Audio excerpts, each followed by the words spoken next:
Assalamualaikum warahmatullahi wabarakatuh. Shalom, Om Swastiastu, Namo Buddhaya, dan salam kebajikan. Perkenalkan, saya Geta Khairun Disni dari Program Studi Pendidikan Fisika Fakultas Keguruan dan Ilmu Pendidikan Universitas Sriwijaya. Pada kesempatan ini, saya akan memaparkan makalah dengan judul Pendekatan Pembelajaran Melalui Hubungan Keterkaitan Konsep Fisika dalam Kehidupan Nyata.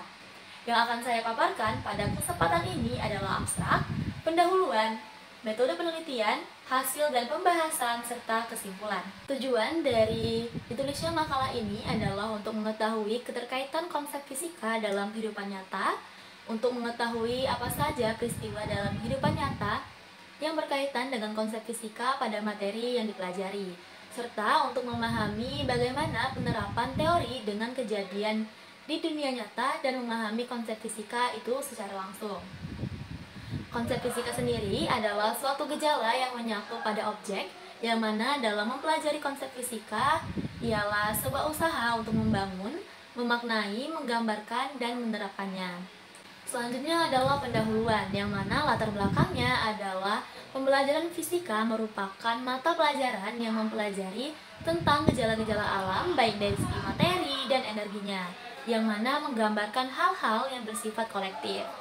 Mempelajari fisika dapat membantu meningkatkan pemahaman konsep peserta didik, serta menjamin pendekatannya tidak terbatas pada menghafal rumus-rumus, melainkan lebih fokus pada pemahaman konsep.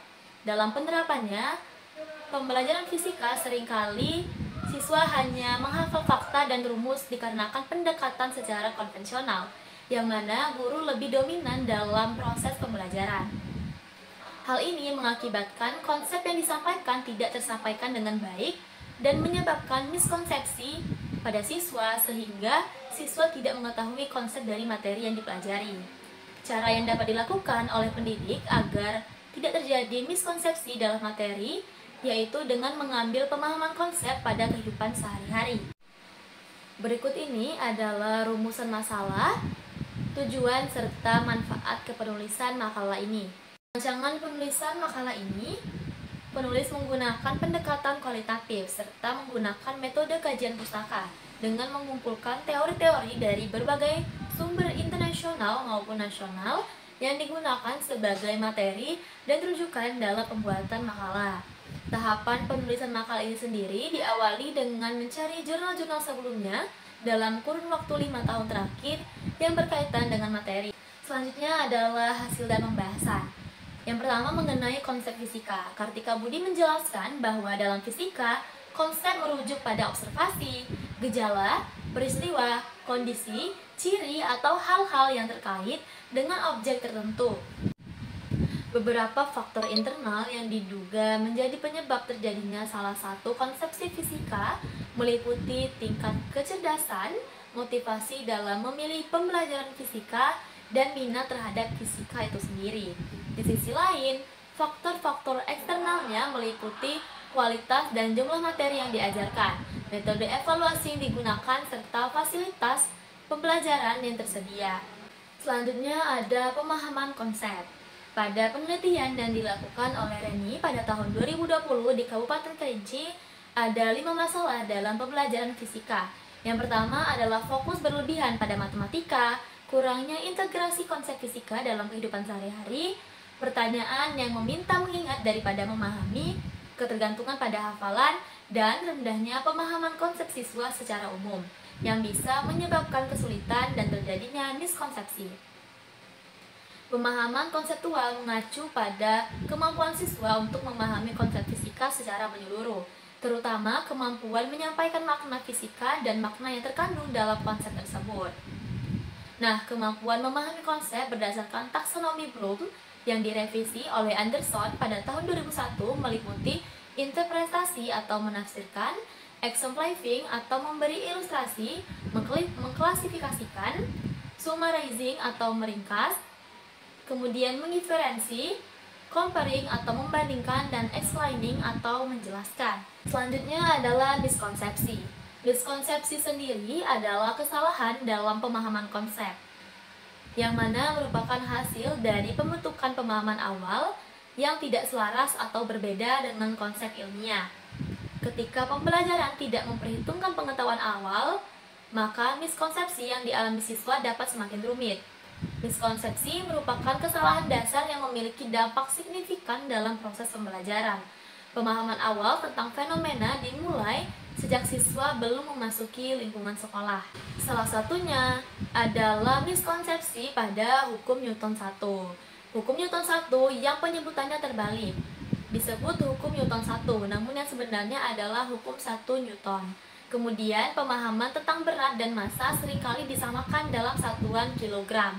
Meskipun sebenarnya berat adalah turunan dari gaya berat yang diukur dalam satuan Newton, sedangkan massa adalah besaran pokok yang diukur dalam satuan kilogram. Kemudian, miskonsepsi juga terjadi pada gaya gravitasi, yang mana siswa memahami konsep gaya, tetapi belum memahami mengapa suatu gaya disebut sebagai gaya gravitasi.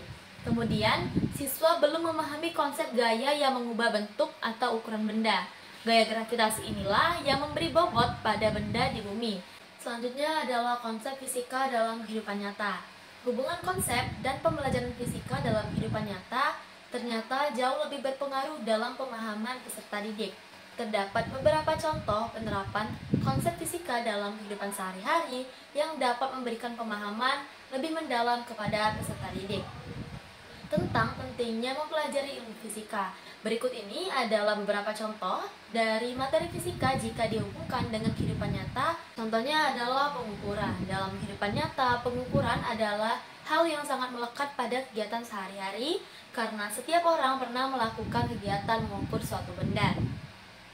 Mengukur merupakan kegiatan untuk mendapatkan informasi data secara kuantitatif yang mana membandingkan besaran dengan besaran sejenis sebagai satuannya. Untuk penjelasan lebih lanjut mengenai manfaat alat ukur dalam kehidupan sehari-hari, contohnya mistar, yang digunakan untuk mengukur panjang suatu benda seperti kayu, panjang bangunan, dan lain-lain. Kemudian jangka sorong, yang digunakan dalam industri atau pabrik, terutama dalam pembuatan peralatan untuk mengukur panjang benda dengan tingkat ketelitian yang tinggi. Selanjutnya adalah optik dan cahaya, yang mana dua hal ini tak terlepas. Alat optik berperan berdampingan dengan cahaya. Jika diperhatikan, orang yang menderita penglihatan rabun dekat atau hypermetropi membutuhkan alat bantu melihat. Nah, lensa yang digunakan ini khusus berlensa cembung atau positif. Pada orang yang mengalami rabun dekat, cahaya tidak fokus secara tepat di retina, melainkan di belakangnya. Oleh karena itu, penderita memerlukan kacamata dengan lensa cembung karena memiliki sifat untuk mengumpulkan sinar.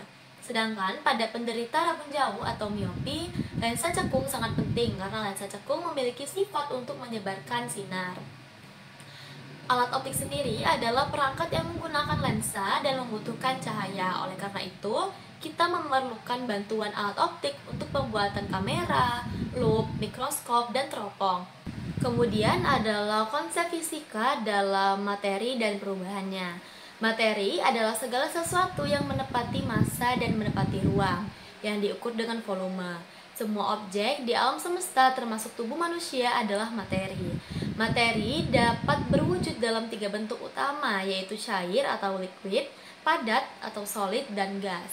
Nah, perubahan materi ini terjadi ketika sifat suatu zat berubah menjadi zat lain. Selanjutnya adalah konsep fisika dalam materi gerak lurus beraturan atau GLB dan gerak lurus berubah beraturan atau GLBB. Nah, konsep fisika dalam GLB ini bisa dilihat dari pengaplikasiannya, yaitu pada mobil di jalan raya, yang mana jika pengendara mengendarai dengan kecepatan yang konstan dan jalan melaju lurus pada jalan yang lurus, maka akan terjadi gerak lurus beraturan.